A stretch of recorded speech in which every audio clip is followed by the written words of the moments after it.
Hey guys, so I watched a video by Artificial Orange Studios and uh, Corgi, if you will, and he did an unscripted honesty video where he talked about what's going to be happening by Fox Animation, if you will, and the fact that they are going to be making not one but two modern day 2D animated Cal Art style or Flash or Toon Boom Cal Art style Flash animations of Gumby.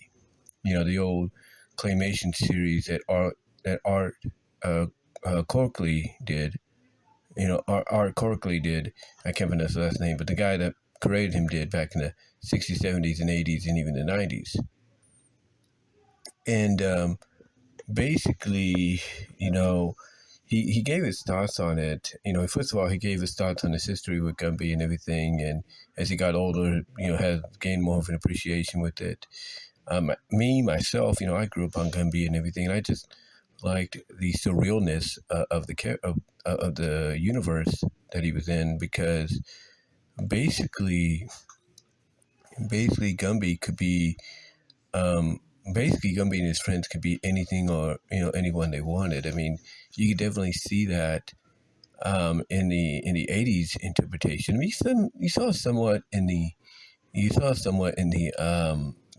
and '50s and original run, but mostly the '60s. But you saw most of it more so than I think anything in the '80s because there were some episodes where where you had, because again, I'm not saying that the '60s didn't have that because there's one short one cartoon they did where Gumby goes to Mars, and as he's flying off the rocket, his parents literally have to melt, just to duck out of the way, become puddles of goo and all that. And then there's one where Goo herself has to not has to, but is stalking Pokey, and she literally melts into a puddle of goo and under a door and captures him and takes off with him.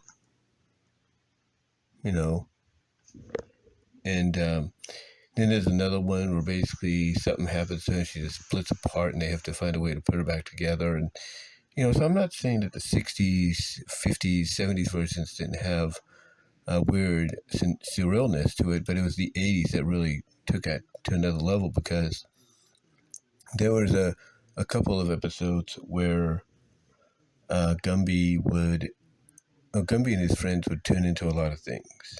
They would. For example, there's one episode where Gumby and Gumby and Prickle are playing, and Gumby becomes a clown, kind of a take on Eddie Murphy when he would make fun of him and everything. So he'd melt down and take these like little painting supplies, melt down and stir it up in him, and he'd become a clown. But then he'd get launched into a book, it's all about the desert, and he would melt into a puddle in the desert because it's so hot, and then he'd evaporate or seep through and evaporate into the ground, and then he would come reform in a cavern. There was one where basically it was called Fun Day and everything. And the fun day was, just go out, have fun, and then talk about it. And he would go and, have fun by basically, riding his skateboard and riding around this like circular track. And all of a sudden he turns into multiple Gumbies, and then they form into a green disc that, fall off, that fall down and flops onto the ground. Sorry about that, but like I said, even in the '80s cartoon, like there was episodes where like one was called Fun Day, where the teacher told the students go out, have fun, then come back and tell us about it. And Gumby would go out on his skateboard, circle around, go in rotations on this little roundabout track, and then he would just he split into little Gumbies, and then not into little Gumbies, but multiple Gumbies. And then they would form together into one big green wheel that would tip over and just fall, onto the ground. and then roll up, and then become little Gumbies, and then become other Gumby clones and everything. And then they would just pull back together, and they'd become a vase, and then he'd come out of that vase like a caterpillar. He'd crawl over to a book and into a book, and then out of that book he'd climb up to a building, and then he'd go up to an antenna, and then he'd wrap himself in a cocoon, and then after a few moments he'd emerge as a butterfly, and then afterwards he would live out that day, or just spend that day as a butterfly, and then reform afterwards. And then there was another one called Goo's music video, where basically a lot of things. It was basically like a modern day version of clay tricks, if you will, where basically you had Goo and all of them turn into blocks, and the blocks would shoot up, and then they become like a rainbow, and the rainbow would drop down to little puddles that represented each of them, and then Pokies would just erupt and go bleh, all over, just becoming, erupt like a little volcano and just expand like a puddle, rippling puddle, and then everybody else would explode as well. So you had that, and then you had a little bit of that in the Gumby movie and everything, especially with the ending music video. So yeah, Gumby definitely had the surrealness, if you will, more so in the 80s than I think he did in the 50s and 60s, if you will. More so in this time period, because there was even one called Merry Go Round Pumpkin or whatever, and you had everybody basically go on a merry-go-round and come out of it all kind of like merged together. And that's Gumby, Goo, Pokey, Prickle, and even Gumby's sister. And they were just like this big multicolored ball, and then they had to separate. So yeah, definitely, in my opinion, growing up with it, had a lot more surrealness than I think even the 50s and 60s, because like Corky said in his video, they were very limited budget wise back then, even with claymation. But I think they had a little bit more of a budget in the 80s, and that's why they brought it back. But when I hear this news about, okay, Fox wants to do 2 animated iterations of Gumby, one that's for kids and one that's for adults, I could see the kid one kind of playing into what the original Gumby show was, to where, you had Gumby and his friends, become a lot of different things because of who they are and what they are, so I could see it playing into that, but I can also see it being sort of in line with what we're seeing now from Cartoon Network, because Cartoon Network at the Annecy Film Festival announced that we're getting basically, I think, 2 or 3 preschool spin-offs of some of the more older shows. Like Foster's, we're getting a preschool spin-off of that. Adventure Time, we're getting a preschool spin-off apparently of that.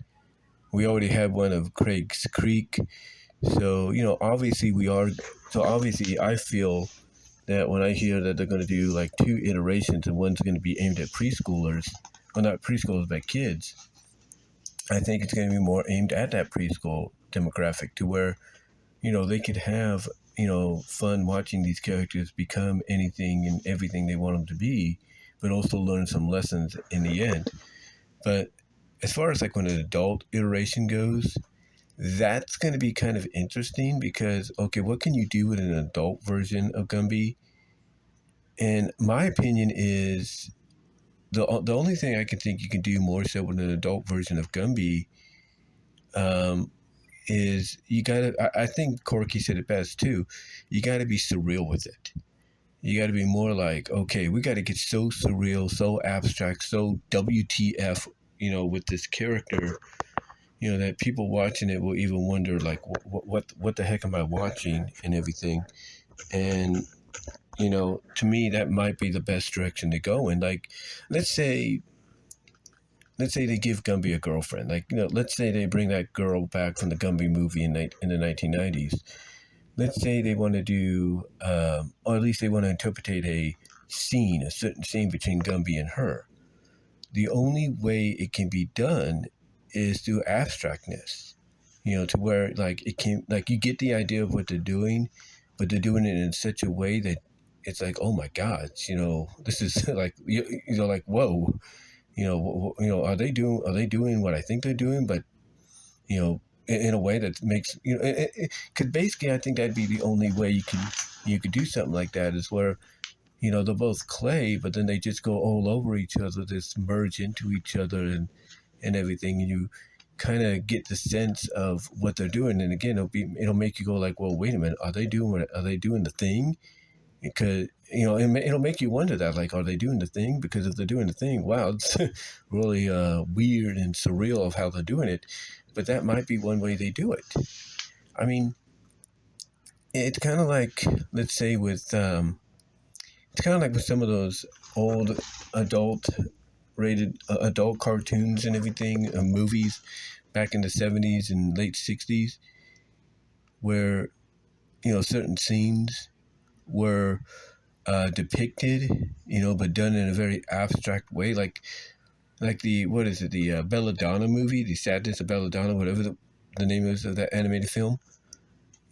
All the sex scenes, if you will, between the main character and whoever else or two other characters, always had somewhat of an abstract like feel. Like you knew what they were doing, but it was done in such a way that the imagery made it look like, oh my gosh, are they merging together? Are they becoming one and stuff like that?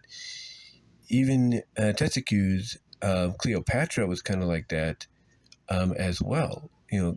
At certain times, it was kind of like that with its imagery. So to me, I think that might be what they do. If it comes to, if an adult iteration of Gumby, allows that kind of, scenery, that kind of atmosphere during certain episodes, to where, like I said, if a character like Gumby and his love interest, whether it's the girl from the movie, maybe it's Goo, we don't know, get it on, that it's done in such an abstract way, like what they're doing, but it's being done in such a way like it doesn't offend, it doesn't cause networks or cable channels, streaming services to be like, yeah, we can't show that, because it'll be done in such a way that's like, okay, we get what they were doing, we didn't see anything because the way they were doing it plays into who they are. So that could be that could be something that happens. I'm not saying it will, but if we're getting an adult iteration of Gumby, and that's one thing adult animation will do with more grown-up versions of IP characters like this, then yeah, I think it will lend itself more towards the surrealness and everything. In fact, I can even see like an episode where Goo turns into a car and everything, and Gumby gets in her, and she's like, Mace, and she makes some kind of suggestive comment of like, he's really revving up her motor and everything. So, again, these are just examples of what I think they could do, or they might do if they go with this, if they're going to go with the adult animated version of Gumby alongside a kid-friendly preschool version of Gumby. So yeah, I think it'll be quite interesting. I do agree with Corgi. I think the adult interpretation will lend itself more to surrealism, especially with some of the things I just mentioned. I can see, I can even see Goo, fawning over a guy and even melting multiple times over and over because of that. I could see it. I could see that. And, I could see her even melting into Goo in a tub, pretending to be bathwater, and someone like the guy she's obsessing over, maybe even Gumby, lays in her, and then that's kind of how you get a little bit of that, like, oh, okay, we see what she's doing kind of deal. But anyway, that I'm not saying that's what they would do, but again, it can lend, but again, the way, they could present it could lend itself to that. It could lend itself to that, and it could work. Again, it would be getting, because again, it'd get around certain restrictions and rules, because like, okay, what they're doing, but they're doing it in such a way that it plays into who they are and what they are. But we'll have to see. And again, I think with the kid version, maybe if it's preschool aimed, they do the shape shifting, but they do it in a way that helps learn and teach lessons to that younger audience. But we'll have to see. We'll have to see what they do. But let me know what your thoughts are. Let me know what your thoughts are on Fox, deciding animation-wise to bring out not just a Gumby animated series for kids, but one for adults. And do you think maybe I'm onto something with both of them, and where they'll be aimed at and what they may do with the demographic, in those areas? Do you think they might do the certain things that I've mentioned? Let me know, and until then, I'm out.